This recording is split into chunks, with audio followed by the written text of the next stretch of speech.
We continue with our consideration of Revelation chapter 1, verses 12 through 20, focusing in on the lampstand, the stars.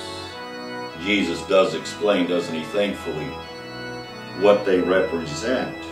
In verse 20, the mystery of the 7 stars which you saw in my right hand and the 7 golden lampstands. The 7 stars are the angels of the 7 churches. The 7 lampstands which you saw are the 7 churches. And so, what we see is that both pastor and congregation are subject to Jesus. And to remind ourselves that Jesus, walking among the stars and walking among the lampstands, is ever present. For he says, doesn't he, where 2 or 3 are gathered together in my name, there am I in the midst of them.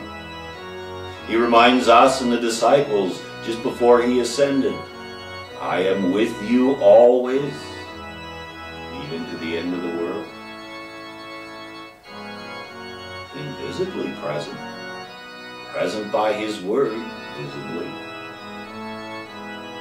A reminder to us that we are subject to Jesus and Jesus only and answerable to him, whether as individuals or members of a congregation or pastors. So to the congregations,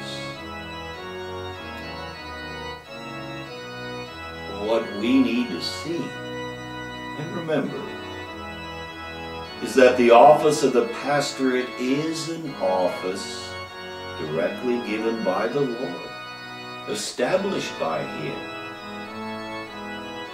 We speak of a pastor as having a what?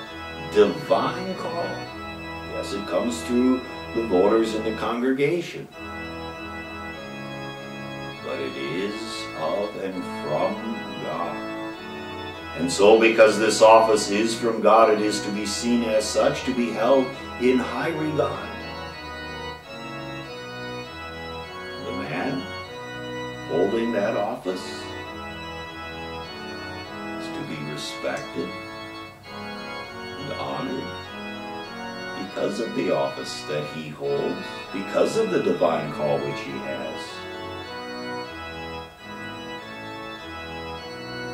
Because we live in a sinful world, and because we ourselves are sinful,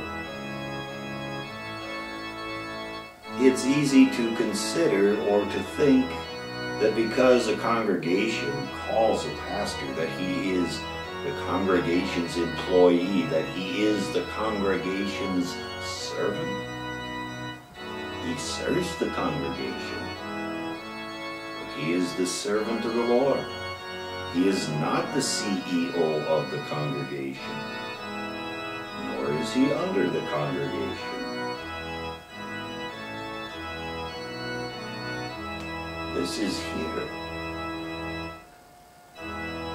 When we see that Jesus walks and holds the 7 stars in his hands, the holy, invisible Christian church, while we are reminded as a congregation and members of the office of the pastorate,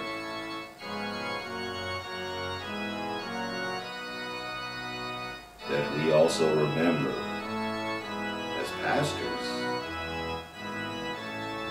that we are not infallible. We are just as sinful. That the pastor is just as prone to sin as anyone else. And as Jesus told his disciples, he who hears you hears me. The pastor speaks to you